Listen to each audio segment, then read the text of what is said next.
Good evening, everybody. It's Storm here once again to bring another gaming news roundup. This is covering for the week of December 12th to the 18th. Like every other video, we have a couple small news before we tackle on the big news. Without further ado, let's get on with it. Our first small news that we got is Hogwarts Legacy gave out an update for the launch of the game. Their Twitter have said Hogwarts Legacy will launch on April 4th, 2023 for PlayStation 4 and Xbox One, and on July 25th for Nintendo Switch. The team is looking forward to bringing you the game, and we want to deliver the best possible game experience across all platforms.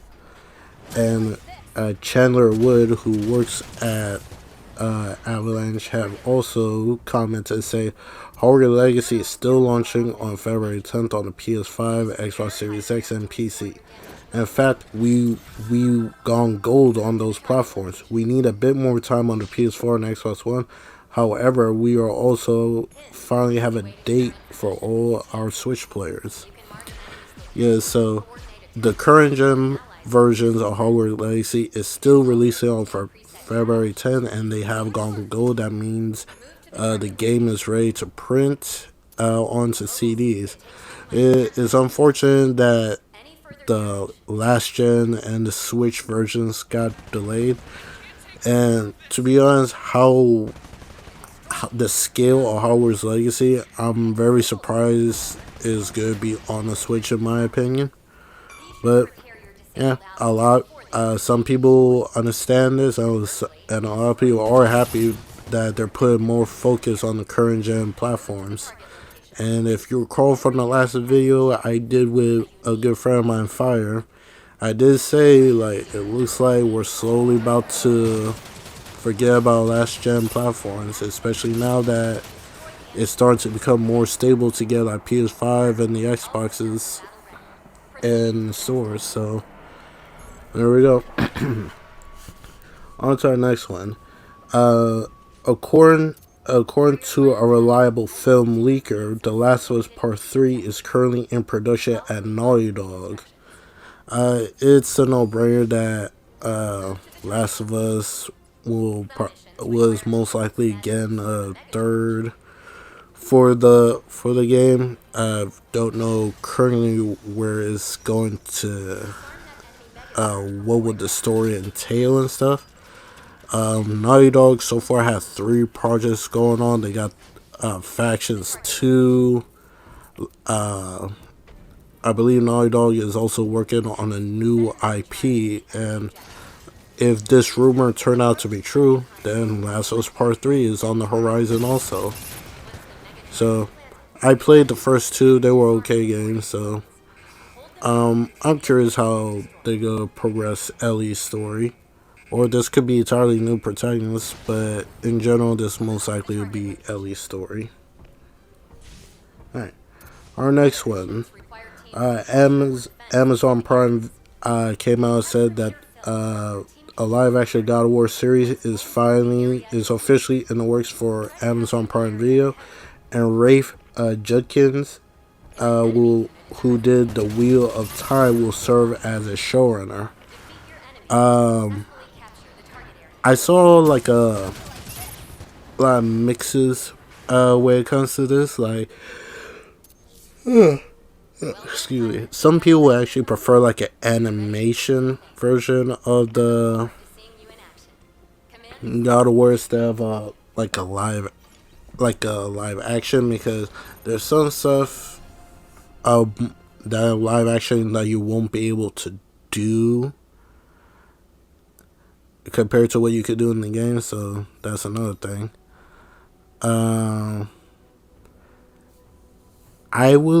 Who could I think could play as a good Kratos if I was asked this? I would say,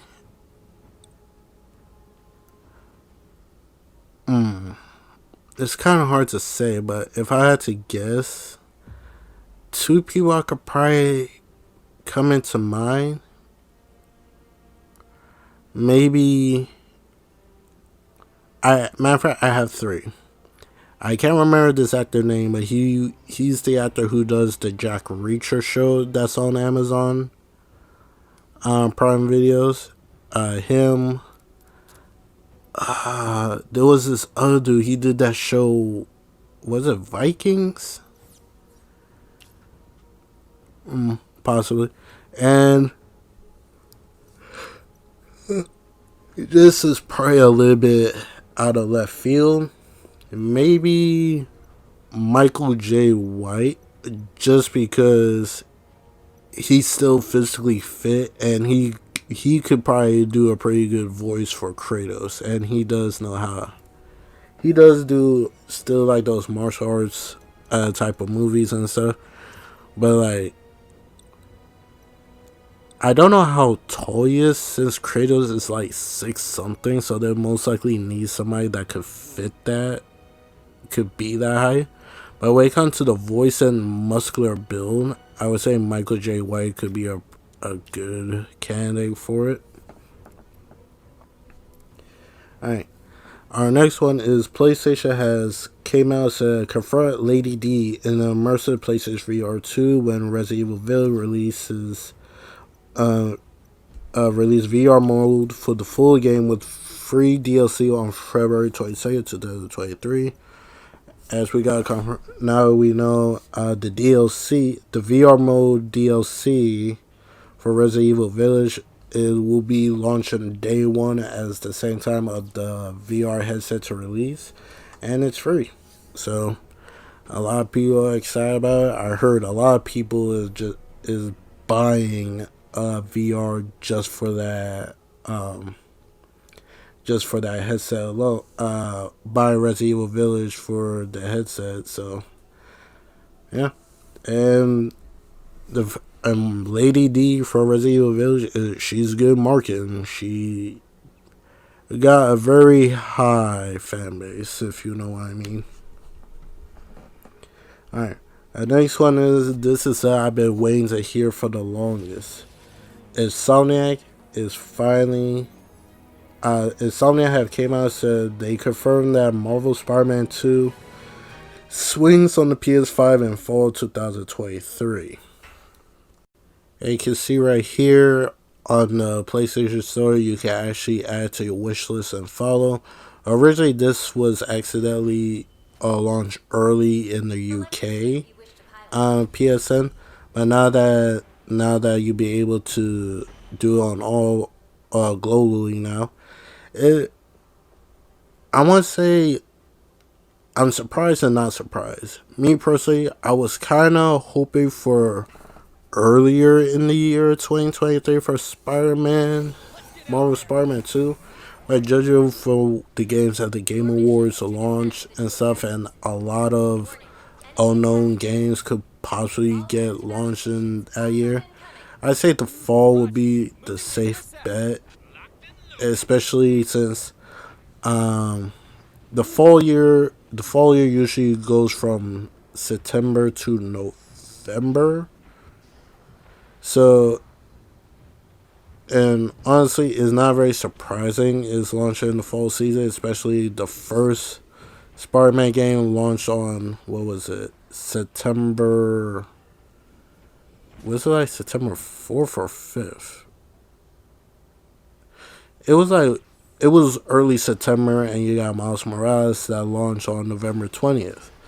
So, the Spider-Man game do traditionally fall into the fall season. So, the fact Marvel Spider-Man 2 is coming out in the fall season, not surprising. This is most likely them to get this game finished by the fall, because they didn't give like a precise precise when in the fall. Okay, you remember from Marvel Spider-Man PS4, for the longest, it just said launch in 2018. Then we finally got the reveal for it to be launched in September. And Miles Morales had the release date for holiday 2020. So now we got like like a exact time frame when this game could possibly launch. I'm excited since it's on. You could wish list it and follow it. I'm willing to say most likely starting next year we're gonna see like the marketing stuff for the game to come out. Probably like a lot of people was hoping for a trailer for the Game Awards, me included. But we're mostly gonna get. I'll be fine for just a trailer or probably like a little. I hope they do what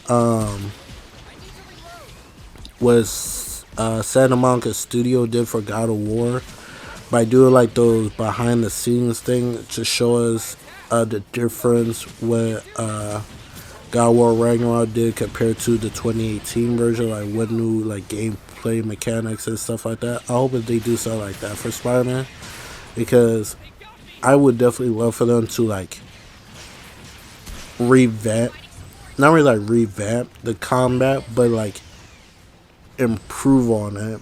And I believe I did a video on this also on what could be improved for Marvel Spider-Man.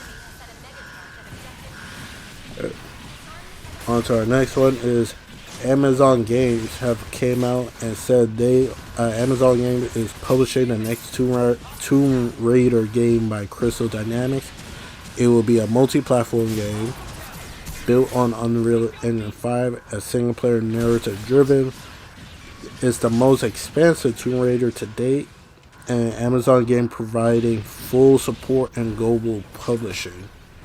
So that's I'm not gonna say that's a bold claim because by the looks of it, Amazon do have the money to do it. So the fact that they are going to publish the game and like basically do the whole funding for the game, so it's like that's really good in my opinion.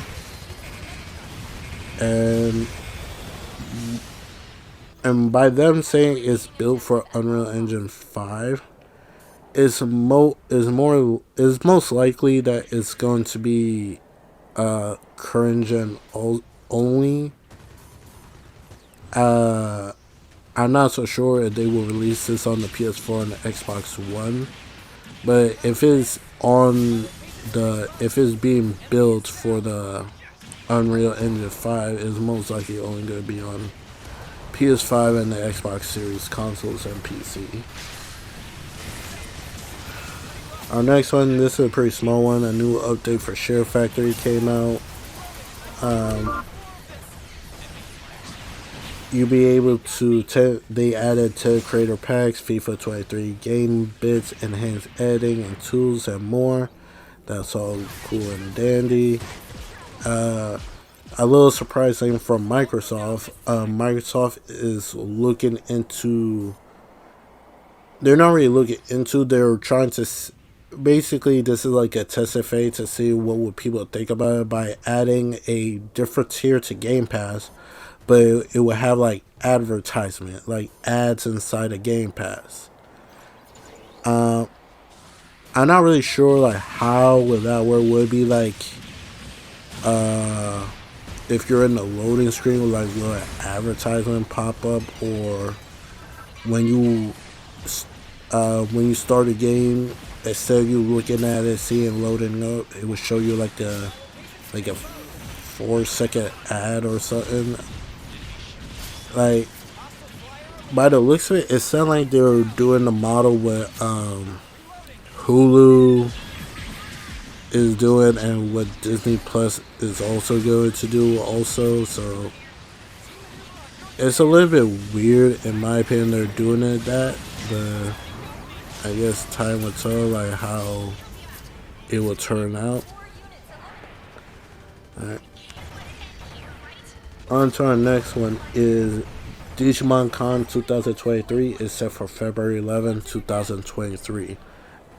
If you may not know, I am a Digimon. I'm more into Digimon than Pokemon. And I'm excited for this because this is possibly we'll get news on the next Digimon story game.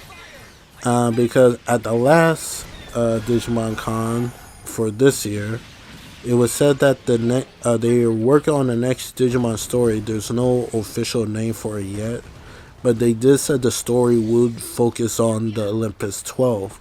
You don't know who the Olympus 12 are. They're basically Digimons that are based off of the Greek gods. And I've been, ever since when I learned about the Olympus 12, I've been wanting a game that evolved with them for a long time. Like, we had Digimon Story, Cyber Sleuth, and Hacker Memory, and those focus on the Digimon Royal Knights. Like, you have Onimon, Dynasmon, Crusadermon, Gallantmon, Alphamon, like the Royal Knights Digimon. So I'm really want to see the Olympus 12 to be the center focus for a story for a Digimon game. Alright. Our next news that we got is Sony teases that 2023 will be a very important for the PS5. The quote is, say, hope you will look forward to next year, says Sony SVP, which is Senior Vice President of Platform Experience, Hideki Nishino. This is most likely talking about the removable disk drive version of a PS5. Basically, it's a different model PS5 that is still like the parts and power is still the regular PS5. It just now you'll be able to remove the disk drive out of it. Me personally, I don't know.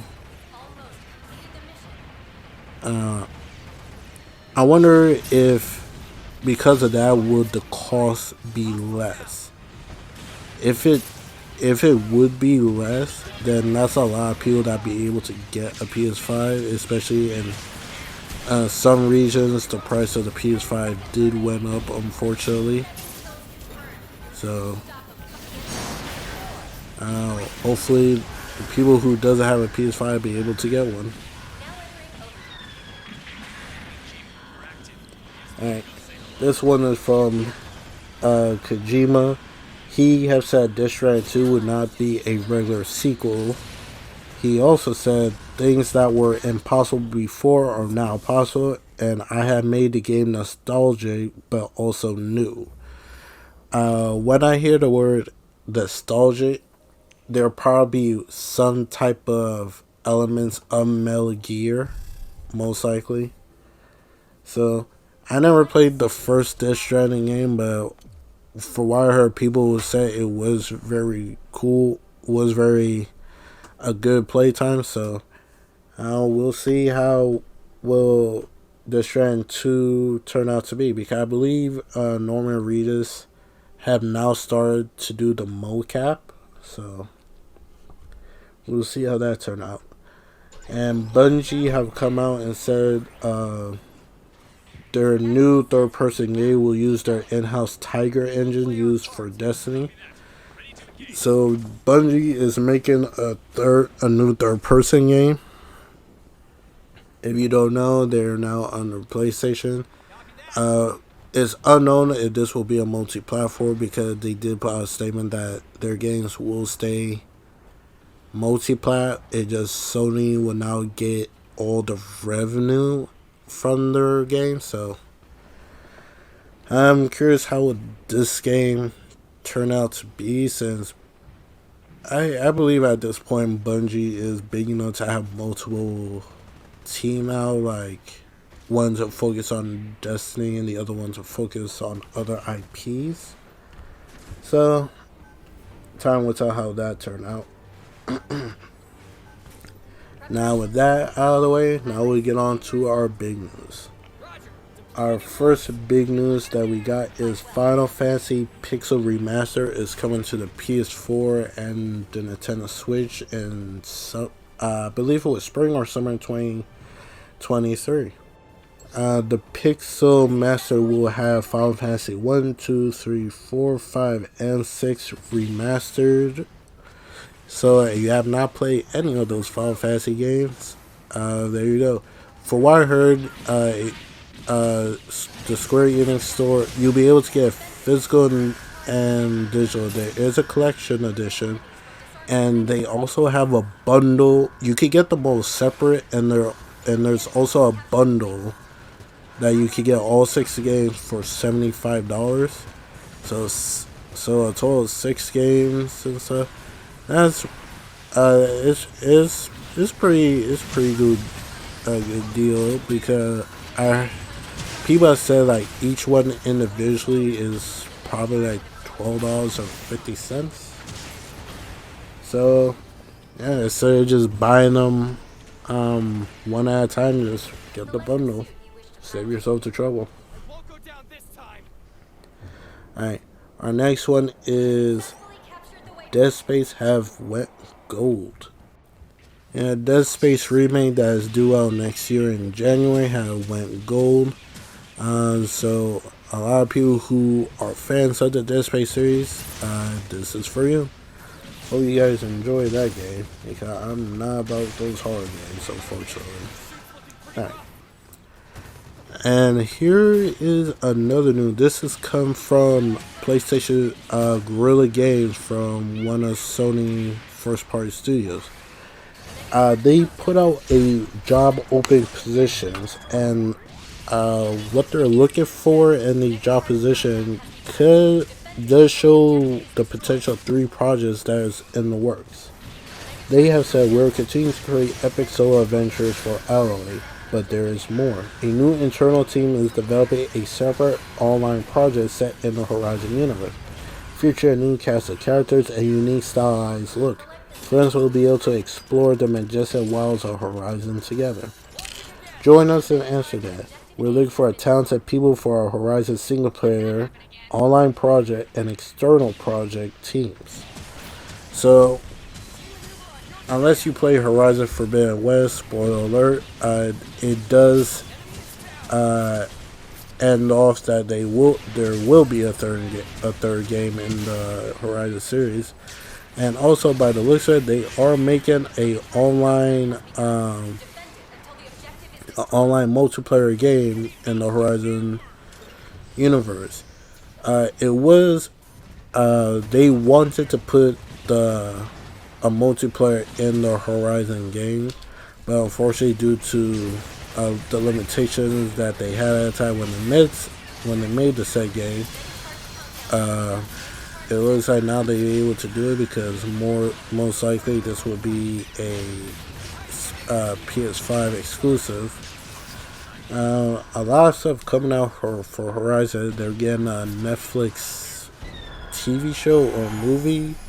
They're getting Forbidden West again, a DLC called The Burning Shores in April. Online multiplayer, Horizon 3, and Horizon VR that comes out in February. So yeah, the Horizon franchise is really blasting off.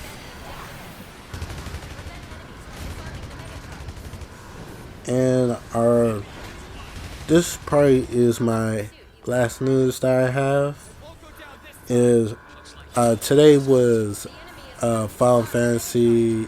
No, was it today or yesterday? I believe it was yesterday.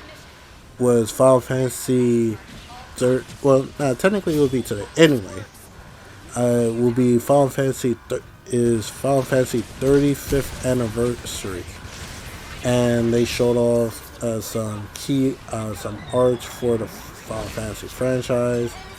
So, and some like interviews with Nomura and the team and stuff.